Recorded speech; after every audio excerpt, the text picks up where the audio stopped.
పవన్ కళ్యాణ్ తాజా అసెంబ్లీ స్పీచ్తో ఒకటి క్లారిటీ వచ్చేసింది. 15 సంవత్సరాలు కలిసి ఉండడం ఒకటైతే లోకేష్ ముఖ్యమంత్రిగా అంగీకరించడం కూడా మరొకటి. అదేంటి ఆయన ఏమన్నా అన్నాడా? అనక్కర్లేదు. తెలుగుదేశం పార్టీ ఏమి రాబోయే 15 సంవత్సరాలు చంద్రబాబును ముఖ్యమంత్రిగా ఉంచుకోవాలనుకోవట్లేదు. ఇప్పటికే కేటీఆర్ దెబ్బతిన్నాడు, రాహుల్ గాంధీ దెబ్బతిన్నాడు, ఇక్కడ లోకేష్ దెబ్బతినకూడదని తెలుగుదేశం భావిస్తోంది. పవర్లో ఉండగానే పవర్ షేరింగ్ జరిగిపోవాలని కోరుకుంటోంది.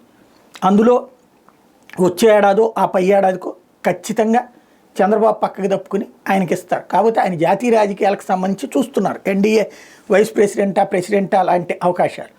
బీజేపీకేమో వరుసపెట్టి 3 గెలుస్తున్న వాళ్ళకి బీజేపీ మాటినే పరిస్థితి లేదు. అదే కనుక బీజేపీ కనుక మొన్న ఏమైనా ఎక్కువ దెబ్బలు తిని ఉంటే కనుక ఆయన పట్టుబట్టి ఎన్డీఏ కన్వీనరు లేకపోతే వైస్ కన్వీనర్ ఇట్లాంటివి తీసుకుని జాతీయ రాజకీయాల మీద దృష్టి పెట్టేవాళ్ళు, ఇక్కడ లోకేష్కి అప్పచెప్పేవాళ్ళు. ప్రస్తుతానికి రాజకీయం చూస్తుంటే పవన్ కళ్యాణ్ అయితే మొన్న మాట్లాడినటువంటిది ఏదైతే ఎన్టీఆర్ ట్రస్ట్ భవన్ కార్యక్రమం సందర్భంగా మాట్లాడిన దాంట్లోనే లోకేష్ నాయకత్వాన్ని అంగీకరించేశారు. అక్కడే మనం మాట్లాడుకున్నాం. ఇప్పుడు తాజాగా అసెంబ్లీలో 15 సంవత్సరాలు ఇదే కూటమి ప్రభుత్వం అంటే ఖచ్చితంగా ముఖ్యమంత్రిగా లోకేష్ వచ్చినా కూడా తను డిప్యూటీ సీఎంగా ఉండడానికి ఒప్పుకున్నట్టుగానే కనబడుతోంది.